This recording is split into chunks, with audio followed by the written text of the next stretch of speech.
নমস্কার, কেমন আছেন সকলে? হেসেলঘর 2-4-এ আপনাদের সকলকে স্বাগত।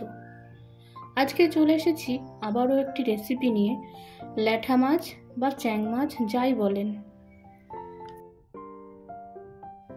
মাছগুলোকে আমি ভালো করে কেটে ধুয়ে পরিষ্কার করে নিয়েছি।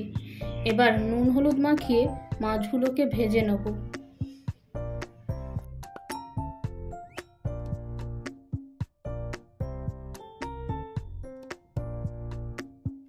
মাছ ভাজার পর আলুগুলোকেও ভেজে নেব।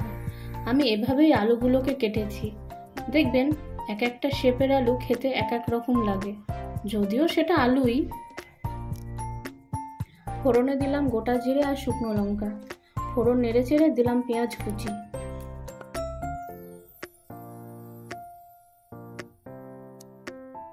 এখানে আমি মশলার জন্য নিয়েছি আদা, জিরে, কাঁচা লঙ্কা, শুকনো লঙ্কা আর রসুন। পেঁয়াজটা ভাজা হয়ে গেলে মশলাটা দিয়ে দেব।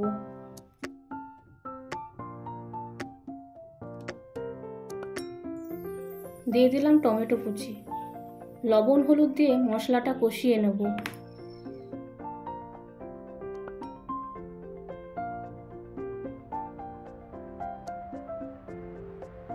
মশলা কষানো হয়ে গেলে দিয়ে দেব ভেজে রাখা আলু।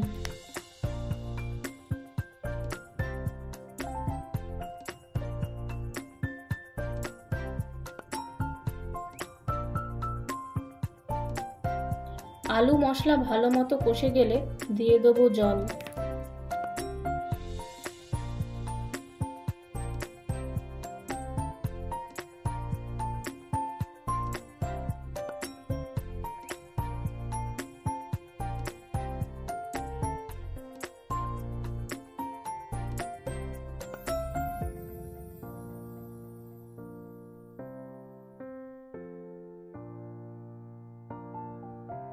ঝোল ফুটে উঠলে দিয়ে দেব ভেজে রাখা মাছগুলো।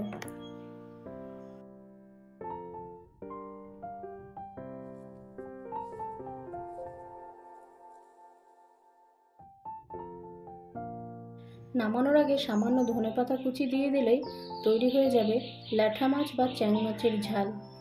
আমার রান্না কমপ্লিট। রেসিপিটি কেমন লাগলো আমাকে অবশ্যই জানাবেন। ভালো লাগলে একটা লাইক কমেন্ট করে দেবেন। দেখা হবে আবারও অন্য কোনো রেসিপি নিয়ে। ভালো থাকবেন, সুস্থ থাকবেন। নমস্কার।